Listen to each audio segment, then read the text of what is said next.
Welcome back to Living in the Word, and today we are looking at the feasts of the Lord. There's quite a lot to get through, so let's begin.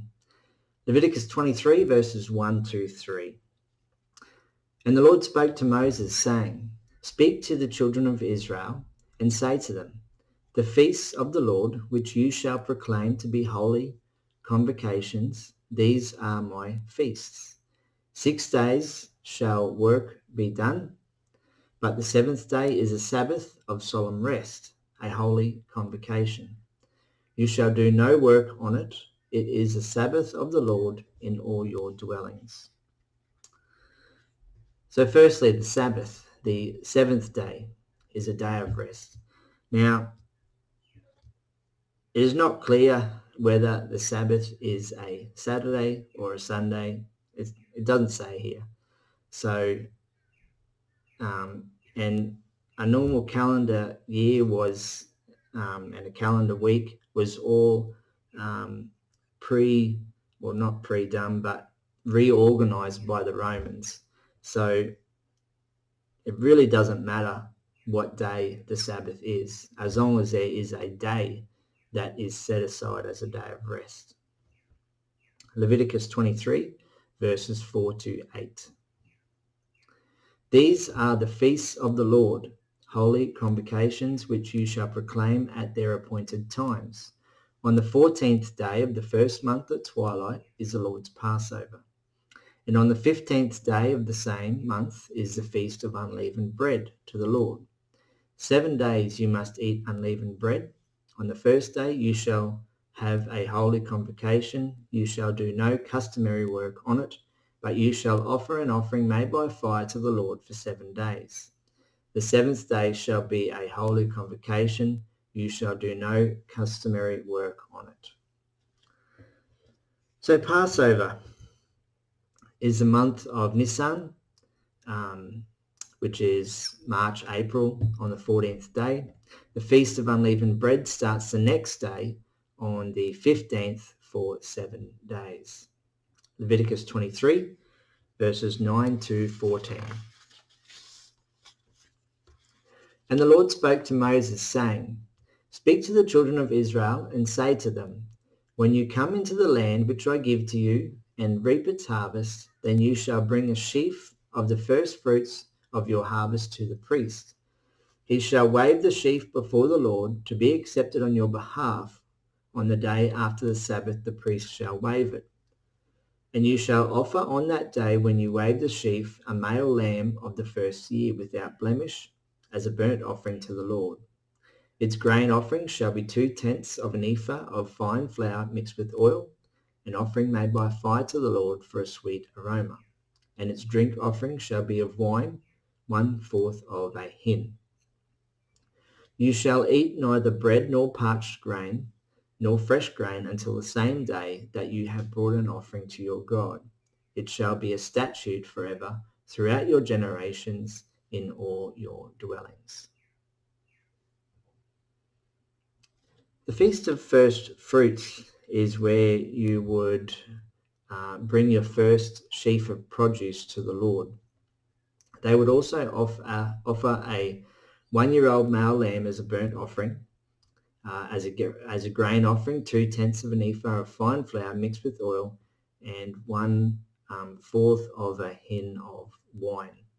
Now, also, it's important to note here that the person that was bringing the offering could not eat bread or grain until they had brought that offering to God, basically in a way of submitting to God before looking after yourself.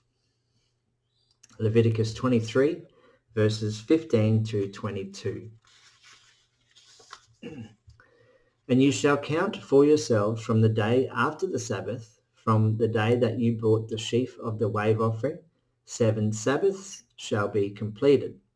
Count 50 days to the day after the 7th Sabbath. Then you shall offer a new grain offering to the Lord. You shall bring from your dwellings 2 wave loaves of 2/10 of an ephah. They shall be of fine flour. They shall be baked with leaven. They are the first fruits to the Lord. And you shall offer with the bread 7 lambs of the first year without blemish, 1 young bull and 2 rams. They shall be as a burnt offering to the Lord, with their grain offering and their drink offerings, an offering made by fire for a sweet aroma to the Lord. Then you shall sacrifice 1 kid of the goats as a sin offering, and 2 male lambs of the first year as a sacrifice of a peace offering. The priest shall wave them with the bread of the first fruits as a wave offering before the Lord, with the 2 lambs. They shall be holy to the Lord for the priests. And you shall proclaim on the same day that it is a holy convocation to you. You shall do no customary work on it. It shall be a statute forever in all your dwellings throughout your generations. When you reap the harvest of your land, you shall not wholly reap the corners of your field when you reap, nor shall you gather any gleaning from your harvest. You shall leave them for the poor and for the stranger. I am the Lord your God. So 50 days after the 7th Sabbath, after the Feast of First Fruits, a new grain offering needed to be done. They brought 2 loaves of fine flour baked with leaven, seven 1-year-old lambs, 1 young bull and 2 rams. Then they were required to bring a goat as a sin offering and 2 1-year-old lambs as a peace offering. Interestingly here, it also talks about when they reap the harvest of their land, they basically need to leave some for the poor and for the stranger, which is quite fascinating. Leviticus 23, verses 23 to 25. Then the Lord spoke to Moses, saying, Speak to the children of Israel, saying, In the 7th month, on the first day of the month, you shall have a Sabbath rest, a memorial of blowing of trumpets, a holy convocation. You shall do no customary work on it, and you shall offer an offering made by fire to the Lord. The Feast of Trumpets was on the first day of Tishri, the 7th month, which is basically September, October somewhere. We'll keep reading. Leviticus 23, verses 26 to 32. And the Lord spoke to Moses, saying, Also the 10th day of this 7th month shall be the day of atonement. It shall be a holy convocation for you. You shall afflict your souls and offer an offering made by fire to the Lord. And you shall do no work on that same day, for it is the day of atonement, to make atonement for you before the Lord your God. For any person who is not afflicted in soul on that same day shall be cut off from his people. And any person who does any work on that same day, that person I will destroy from among his people. You shall do no manner of work. It shall be a statute forever throughout your generations in all your dwellings.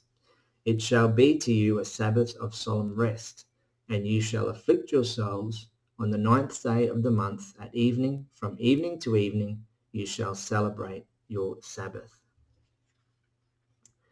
So on the 10th day of Tishri was the Day of Atonement. Now they were required to offer an offering and do no work on that day at all. Leviticus 23, verses 33 to 44. Then the Lord spoke to Moses, saying, Speak to the children of Israel, saying, The 15th day of this 7th month shall be the Feast of Tabernacles for 7 days to the Lord. On the first day there shall be a holy convocation. You shall do no customary work on it. For 7 days you shall offer an offering made by fire to the Lord. On the 8th day you shall have a holy convocation, and you shall offer an offering made by fire to the Lord. It is a sacred assembly, and you shall do no customary work on it. These are the feasts of the Lord which you shall proclaim to be holy convocations, to offer an offering made by fire to the Lord, a burnt offering and a grain offering, a sacrifice and drink offerings, everything on its day, besides the Sabbaths of the Lord, besides your gifts, besides all your vows, and besides all your freewill offerings which you give to the Lord. Also on the 15th day of the 7th month, when you have gathered in the fruit of the land, you shall keep the feast of the Lord for 7 days.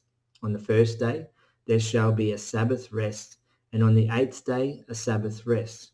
And you shall take for yourselves on the first day the fruit of beautiful trees, branches of palm trees, the boughs of leafy trees, and willows of the brook, and you shall rejoice before the Lord your God for 7 days. You shall keep it as a feast to the Lord for 7 days in the year. It shall be a statute forever in your generations. You shall celebrate it in the 7th month. You shall dwell in booths for 7 days. All who are native Israelites shall dwell in booths, that your generation may know that I made the children of Israel dwell in booths when I brought them out of the land of Egypt. I am the Lord your God. So Moses declared to the children of Israel the feasts of the Lord. So on the 15th day of Tishri is the Feast of Tabernacles. Now for 7 days they had to make an offering, but on the 8th day they had to rest. On the first day they were also required to rest, but gather fruit, palm branches, boughs of leafy trees, and the leaves of the willow tree. For those 7 days they were also required to live in special booths. All this as a reminder of what God had done for them throughout their time in Egypt.